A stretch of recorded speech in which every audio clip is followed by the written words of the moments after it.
Salut les oracles, nous sommes tous des oracles. Aujourd'hui, dans la communauté de l'oracle, nous allons parler de l'anatomie du changement. Je suis Caroline. Et je suis Eloa. Nous sommes ensemble depuis plus de 8 ans et nous avons dépassé le plus gros challenge de toute relation, passer du couple blessé au couple sacré. Ce dont on a envie de te parler aujourd'hui, c'est comment est-ce qu'on passe d'une énergie à une autre en un claquement de doigts. Comment est-ce qu'on fait ce shift énergétique là. Parce que dans notre compréhension du monde et dans notre vécu, c'est qu'il n'y a que deux états d'énergie. Il n'y a que deux états énergétiques que tu peux vivre. Il y a l'état de grâce, où tu es dans l'amour, dans la joie, dans la gratitude, dans l'abondance, dans le jeu, dans l'amusement, dans la pétillance. Tu vois, tous ces états-là qui te donnent beaucoup d'énergie et où tu es énergisé. Et il y a l'autre état, il y a tout ce qui n'est pas ça. Et tout ce qui n'est pas ça, on va l'appeler la souffrance, ou la douleur, ou l'état de chiantitude totale. Toutes les émotions que tu n'as pas spécialement envie de vivre au quotidien. Si on te disait vas-y choisis une émotion pour toute ta vie, il y a peu de chances que tu choisisses la tristesse, la mélancolie, la colère, la frustration, etc. Ou si tu fais ça, change de vidéo. Mais l'idée c'est vraiment d'être dans de se dire que ok, il n'y a que deux états. Soit je suis dans un état qui m'apporte beaucoup d'énergie, où je suis en haute énergie, les gens disent ça, j'aime pas trop forcément dire ça, mais en haute énergie, donc en une énergie qui nous plaît, qui nous satisfait, qui nous rend heureux, ou on est dans une énergie qui nous draine et qui nous empêche de passer à l'action. Parce qu'en règle générale, quand tu es triste, déprimé ou stressé, le passage à l'action, il n'est pas ouf dans ta vie. Pourquoi est-ce que c'est important de se dire qu'il n'y a que deux états émotionnels possibles? Ça peut paraître très duel comme manière de voir les choses, noir ou blanc, et en fait c'est fait exprès parce que à partir du moment où tu pars du principe qu'il n'y a que deux états, tu vas devoir choisir entre l'un et l'autre. À chaque instant de ta vie, tu vas devoir choisir entre l'un et l'autre. Si on te parle des 25 états différents émotionnels qui sont possibles, ton mental va récupérer ça, ton ego va récupérer ça et il va te dire oui mais regarde, là ça va bien quand même si ça te plaît pas, mais quand même hein, ça va bien. Et puis ah ça c'est génial, ouais enfin bon ça c'est dommage que ça n'existe pas. Et tu passes ton temps dans une dualité intérieure, dans un paradoxe intérieur. Donc oui, on sait qu'il existe bien plus que deux émotions, mais si on rassemble toutes les émotions qui existent en deux états seulement, bah, il nous reste un état de grâce ou un état de souffrance, et à la fin, on a le choix à chaque instant de l'un ou de l'autre. Bon, je sais pas toi, moi j'ai choisi, je préfère être en état de grâce qu'en état de souffrance. Est-ce que ça veut dire que je ne suis jamais en état de souffrance? Non, bien sûr que non, je suis comme tout le monde. Il y a des fois je suis en colère, il y a des fois je suis triste, il y a des fois j'ai envie d'étrangler les enfants, il y a des fois j'ai envie de courir et me cacher sous une couette, il y a des fois j'ai peur. Comme tout le monde en fait, on est dans des états de souffrance. Par contre, quand on est dans cet état de souffrance, on fait un shift pour repasser en état de grâce et pas y rester. Et ça, c'est un véritable choix à faire et c'est une véritable discipline à implémenter dans sa vie. Et comment on fait ça? Et l'idée, ce n'est pas du tout d'invalider le fait d'être triste, le fait d'être malheureux, le fait d'être en colère. On n'est pas du tout en train d'invalider ça. On est juste en train de dire est-ce que ça te sert de rester dans la colère? Non. Shift. Est-ce que ça te sert de rester triste? Non. Shift. Bien sûr que les circonstances de ta vie, bien sûr que ce qui t'arrive, c'est parfaitement normal et tu as parfaitement le droit d'être en colère, d'être triste, d'être malheureux, d'être mélancolique, d'être tout ce que tu veux. Bien sûr que tu as le droit de faire ça. Bien sûr. Maintenant, est-ce que rester là-dedans, ça t'emmène là où tu veux aller? Est-ce que ça t'aide à construire ta vie? Est-ce que ça t'aide à vivre ta vie à son maximum et à en profiter et à t'éclater et juste être vivant? Je sais pas. Moi, personnellement, je préfère vivre ma colère, être en colère, me dire « Ah, bah, je suis en colère, ok, bon, ça a assez duré. » Je shift.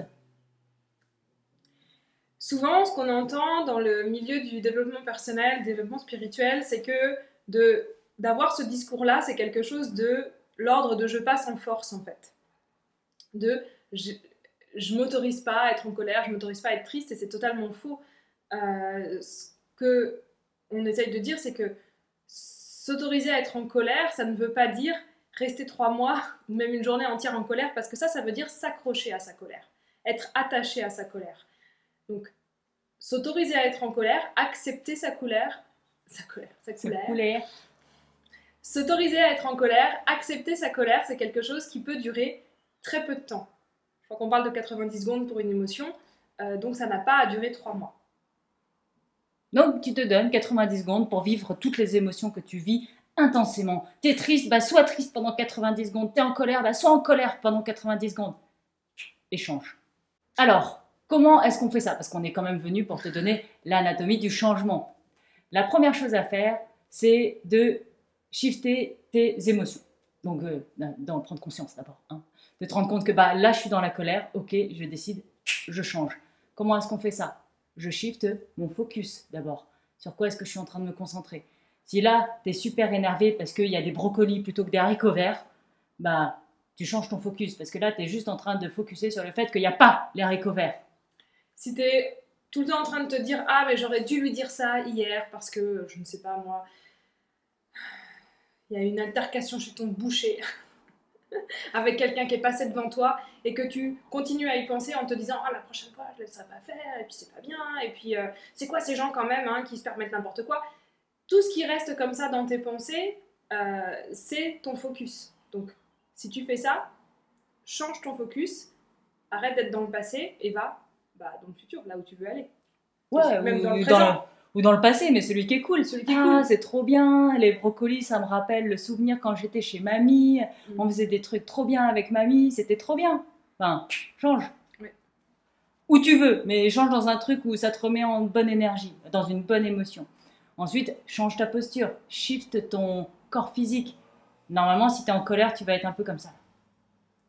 Change, détends tes épaules, détends ton visage et souris.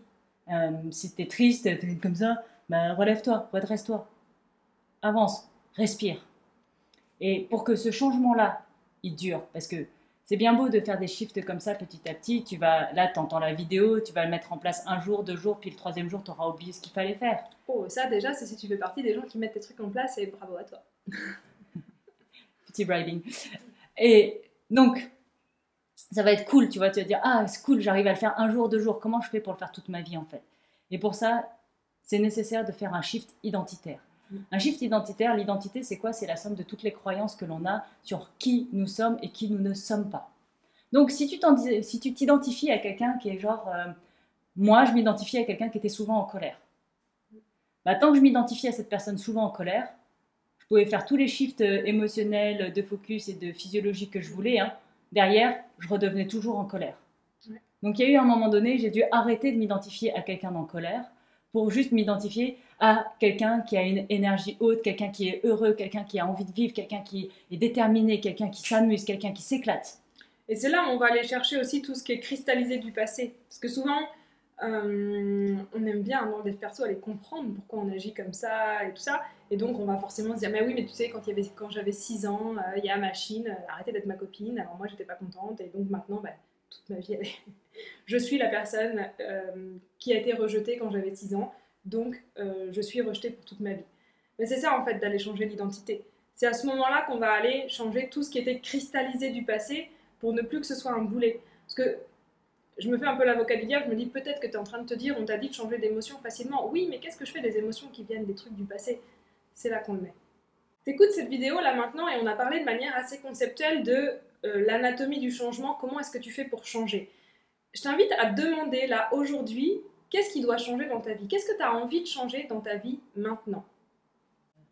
Donc, maintenant que tu sais ce que tu veux changer dans ta vie, nous, on peut t'aider. Tu nous rejoins dans Shift, tu cliques sur le lien dans la description et on se retrouve de l'autre côté. Et on se dit à très vite dans la communauté de l'Oracle.